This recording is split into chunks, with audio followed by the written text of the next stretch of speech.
यदि आपके घर में कोई विशेष बुद्धिमान है जिसे मास्टरमाइंड कहते हैं, वो जो डिसीजन लेता है उसको हंसते हंसते स्वीकार कीजिए। कितने घरों में 20 सदस्य हैं, 20 सदस्यों में एक व्यक्ति इतना बुद्धिमान है, उसके दिमाग में फिल्टर लगा रहता है, जो बात बोलता है छान कर बोलता है। उस बुद्धिमान का आदर कीजिए।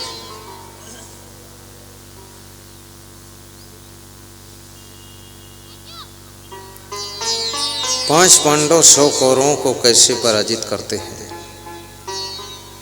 ये श्री कृष्ण का मास्टरमाइंड काम कर रहा है।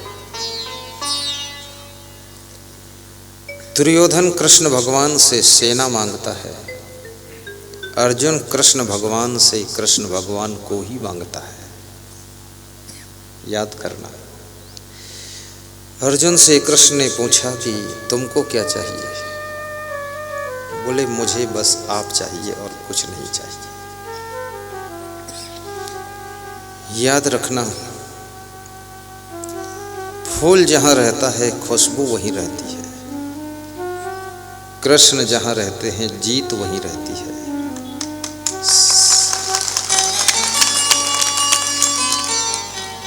सेना तो कृष्ण के हाथों की कठपुतली है।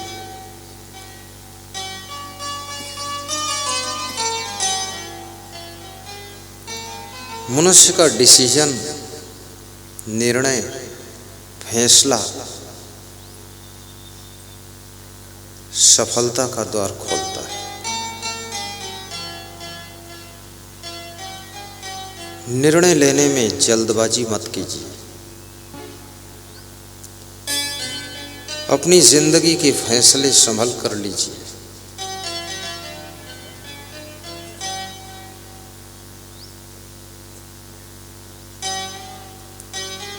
समय सरकता जा रहा है। कबीर कहते हैं,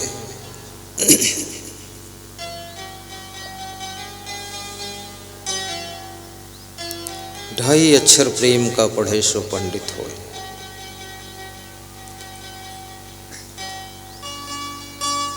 पोथी पढ़ पढ़ जगमुआ पंडित हुआ न कोई। पोथियां पढ़ने से तुम विद्वान कहला सकते हो, लेकिन पंडित तब बनोगे जब तुम्हारे अंदर प्रेम की गंगा प्रवाहित होगी। मनुष्य साधारण प्राणी नहीं है, प्रेम का सागर है। इसके अंदर बहुत प्रेम है। कुत्ते से भी प्रेम करने वाला मनुष्य ही तो है। बिल्ली से प्रेम करने वाला भी मनुष्य है। शेर, बाघ, चीता, मृग, कबूतर, कौवा, चिड़िया, पंछी, सबसे प्रेम मनुष्य करता है। पेड़ पौधे, फूल फुलवारी, बाग बगीचा, गाड़ी लाड़ी, बाड़ी साड़ी, सबसे प्रेम करता है। और जहाँ जहाँ तुम प्रेम करते हो वहाँ वहाँ तुम उसका ख्याल भी करते हो, उसके लिए सोचते हो।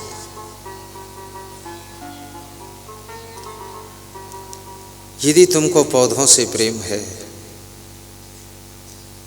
तो वृक्षारोपण के लिए तुम सोचते हो।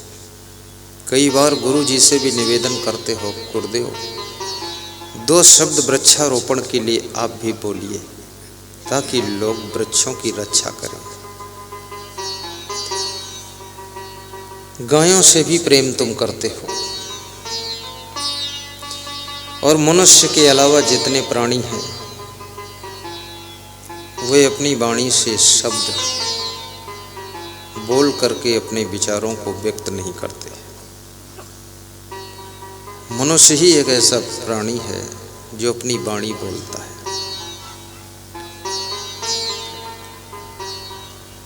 सहनशीलता एक तप है। प्रसन्न रहना यह आपकी अद्भुत संपदा है। कोई सामान मिलने से तुम जब खुश होते हो, वही सामान जब खो जाता है तुम दुखी हो जाते हो। वो खुशी तुम्हारी नहीं है, वो खुशी सामान की, वो खुशी सामान से पैदा हुई है। बिना सामान के, बिना सम्मान के कुछ भी तुमको ना मिले, लेकिन फिर भी तुम्हारे मन में खुशी के फूल खिलते रहें, वो खुशी तुम्हारी कोई छीन नहीं सकता है, और वही खुशी तुमको सुख देती है।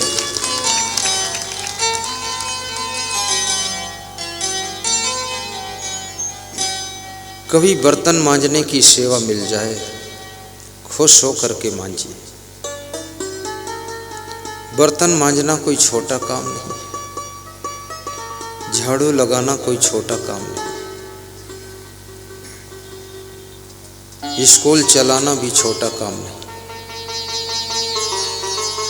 मैनेजमेंट करने की बुद्धि को विकसित कीजिए, अरेंजमेंट करने के संस्कार जागृत कीजिए, व्यवस्था को बिगड़ने मत दीजिए।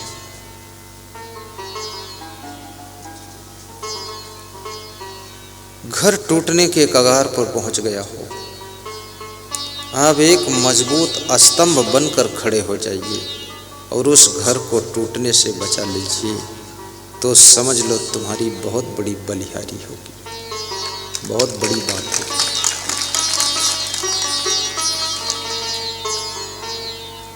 रिश्ते कच्चे धागे के समान नाजुक होते हैं, चाहे वो पति पत्नी का रिश्ता हो, बाप बेटे का रिश्ता हो। रिश्ते कच्चे धागे के समान है। कच्चा धागा जरा सा झटका लग जाए टूट जाता है। इसलिए रिश्तों के साथ संभल कर व्यवहार कीजिए।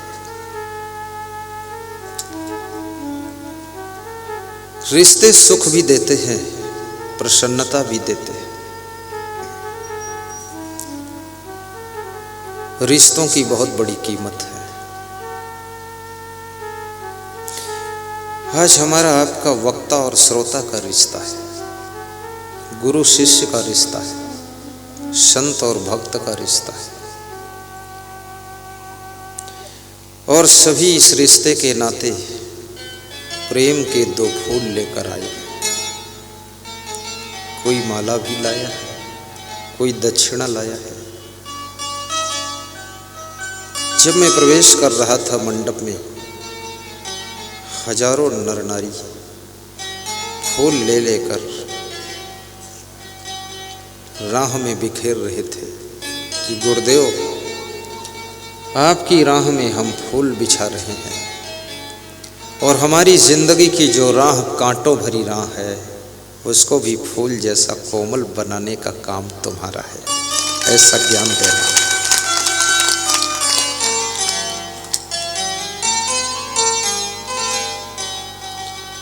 गुरु के ज्ञान के प्रभाव से जिंदगी जीना आसान हो जाता है,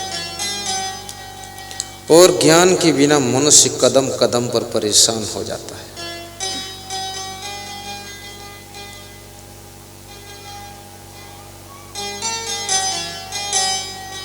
कबीर साहब कहते हैं,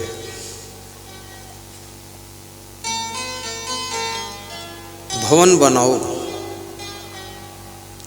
लेकिन भवन को बनने के बाद उसे मंगल भवन बनाओ। आपके भवन में अमंगल न होने पाए, दंगल न होने पाए, वाद विवाद न हो। भवन में आशीर्वाद और धन्यवाद का वातावरण हो। छोटे लोग अपने से बड़ों को धन्यवाद दें, बड़े लोग अपने से छोटों को आशीर्वाद दें। जहाँ आशीर्वाद और धन्यवाद की गंगा बहती है, वहाँ पर सुख, शांति और संपत्ति की कमी नहीं रहती है। सास ससुर को चाहिए कि अपनी बहू को हमेशा आशीर्वाद दीजिए। उसका स्वभाव कम अच्छा हो कोई बात नहीं, स्वभाव सबका एक जैसा नहीं होता। बुद्धिमान वह है कि हजारों प्रकार के स्वभाव वालों को अपने आप में समेट करके एक प्रेम के धागे में पिरो करके एक साथ सबको संचालित करने की कला जानता है। उसे धरती पर बुद्धिमान पुत्र कहा जाता है।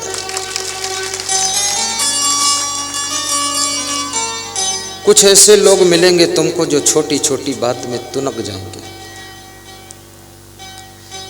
और 10 मिनट बाद फिर खुश हो जाएंगे। अब उनके स्वभाव को देख करके तुम अगर रूठ जाओ तो घर लड़खड़ा जाएगा। कुछ ऐसे लोग भी आपके बीच में होंगे जो तुम उनको डांटोगे तो भी मुस्कुराएंगे, धन्यवाद दोगे तो भी मुस्कुराएंगे, थप्पड़ मार दोगे तो भी खीसे काढ़ेंगे, नाराज होते ही नहीं। कुछ ऐसे स्वभाव के लोग मिलेंगे जिस दिन तुम उनकी ओर देख करके मुस्कुराओगे नहीं तो दुखी हो जाएंगे। उनकी ओर देख कर थोड़ा मुस्कुरा दोगे, उनको तसल्ली हो जाएगी कि इनके दिल में मेरे लिए जगह है। तुमको ही समझदार बनना है, तुम्हें ही बुद्धिमान बनना है। तुम ये इंतजार मत करो कि घर के लोग हमको निभाएं, तुम इसका तैयारी कर लो कि हम पूरे घर वालों को निभाएंगे और सबको एक धागे में बांध करके रखेंगे।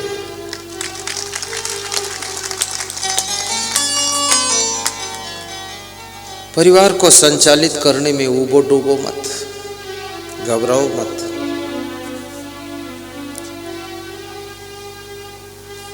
सबकी सुविधाओं का भी ध्यान रखो। प्रेम की गंगा बहे जहां पर वह घर स्वर्ग समान है। पोथी पढ़ी पढ़ जगमुआ पंडित हुआ न कोई, 2.5 अक्षर प्रेम का पढ़े सो पंडित होए। बहुत बड़ी बात है। महात्मा बुद्ध ने कहा है, प्रेम हृदय से देखता है, आंखों से नहीं देखता। स्वामी महावीर जैन धर्म के 24वें तीर्थंकर कहते थे कि जहां प्रेम होता है वहां पर सहन शक्ति भी आ जाती है। प्रेम में तुम बहुत गम खा लेते हो। तुम्हारा छोटा बच्चा तुमको थप्पड़ मारता है, तुम मुस्कुरा देते हो। तुम्हारी मूछें नोच लेता है, तुम बड़े खुश हो जाते हो कि जब मेरी मूछ नोच सकता है तो खेत की घास भी नोच सकता है। तुम्हें खुशी हो जाती है, तुम नाराज नहीं होते क्योंकि उस बच्चे से तुमको बहुत प्रेम है।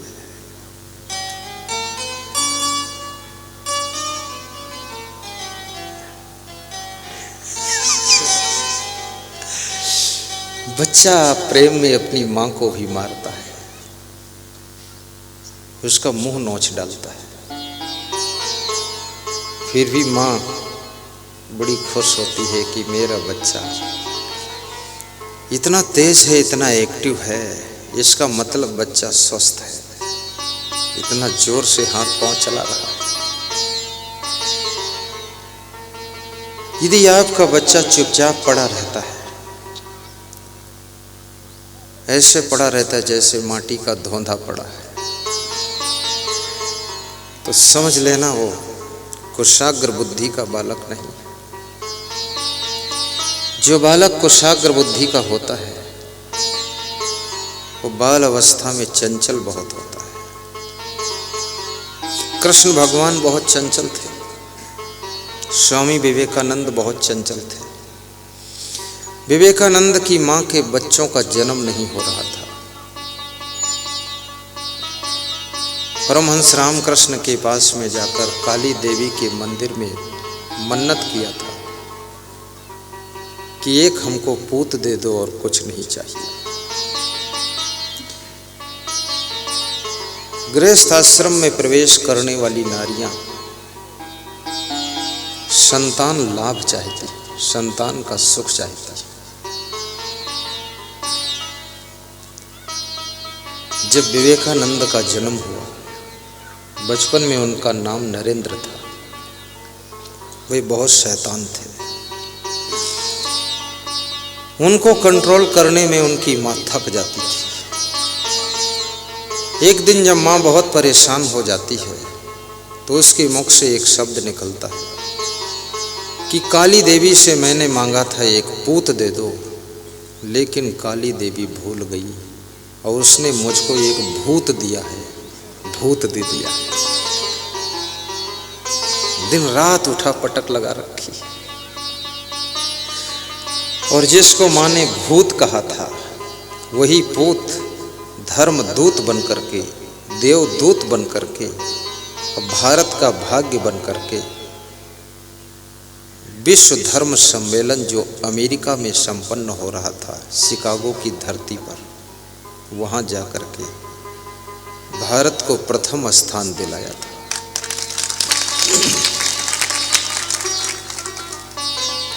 इस भारत माता की गोद में महान सपूतों का जन्म हो चुका है। धर्म के क्षेत्र में, वीरता के क्षेत्र में, भक्ति के क्षेत्र में मीराबाई, शिवरी, ध्रुव प्रहलाद,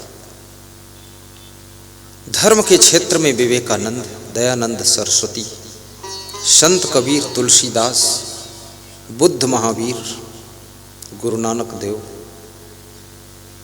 और वीरता के क्षेत्र में राजस्थान में महाराणा प्रताप, महाराष्ट्र में वीर शिवाजी, और मध्य प्रदेश में भी कोई महान पुरुष हुए होंगे।